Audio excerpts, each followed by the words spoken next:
Dai colli Euganei al fiume Sile, dalla Lessinia al delta del Po, passando per le Dolomiti d'Ampezzo e quelle bellunesi.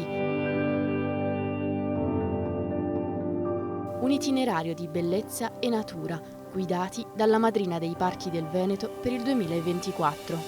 Sono Francesca Carollo, sono una giornalista, sono veneta e per il 2024 sarò la testimonial dei parchi del Veneto.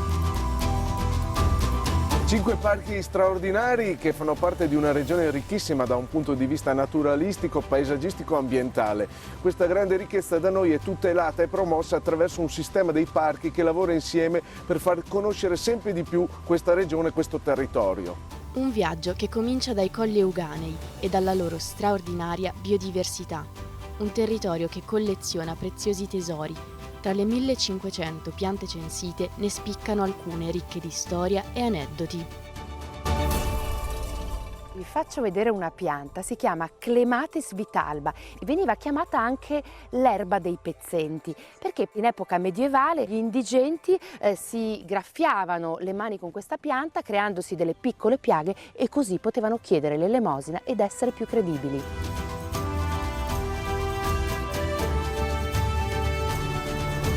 Un mosaico naturalistico ricchissimo attraversa i 5 habitat veneti, completamente diversi per altitudine e caratteristiche. L'acqua, elemento vitale, scorre nel Parco del Sile, alimentando il Bosco dei Fontanassi.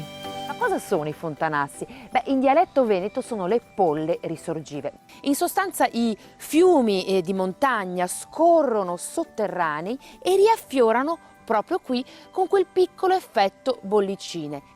E qui è dove nasce il Sile, il fiume di risorgiva più lungo d'Europa.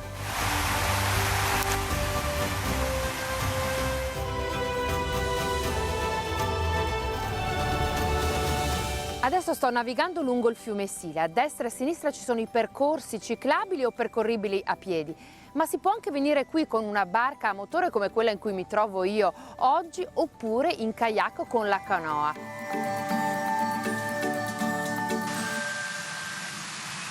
Nell'affascinante regno del Parco Naturale Regionale della Lessinia sembra di sfogliare un libro scritto nei secoli dalla natura e dall'uomo. Seguendo i segni del tempo si arriva alla Valle delle Sfingi. Perché alle mie spalle ci sono dei monoliti che ricordano molto le sfingi egiziane. Qui ogni pietra ci racconta una ricca storia geologica di milioni di anni.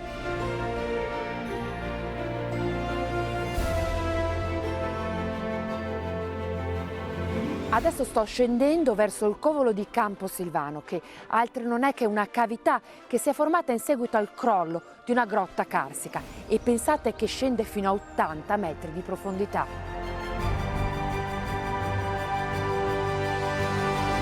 Tra canyon, boschi, valli selvagge e cascate, lo sguardo si apre alla meraviglia del Parco delle Dolomiti Orientali. 11.200 ettari di bellezza pura. Questa è una delle entrate principali che ci porta alle cascate di Fanes, ma non solo, è anche un lungo percorso botanico che ci racconta tutte le piante e gli arbusti del parco.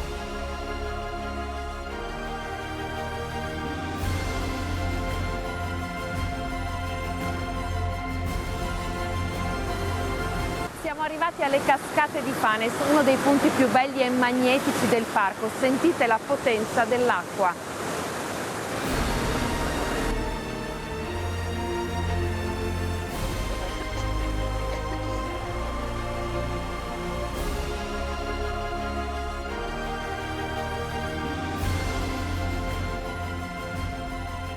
La furia dell'acqua, la forza della natura. Accompagnando il grande fiume nel suo viaggio arriviamo al Parco Naturale del Delta del Po, una delle aree storiche e naturalistiche più importanti d'Europa, la più grande area umida d'Italia, riserva di biosfera UNESCO dove incontrare isolette e dune, popolate da centinaia di specie di uccelli. Insomma, un luogo in cui si può davvero godere di panorami straordinari, della grande biodiversità della natura e dei colori meravigliosi dei fenicotteri rosa.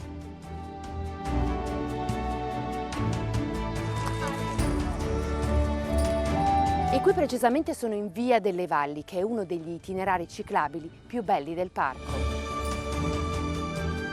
Quindi Parchi del Veneto, oltre 60.000 ettari di area protetta, un connubio di arte, sport, natura e possibilità di vivere questa regione al 100%. Venite a visitare i Parchi del Veneto.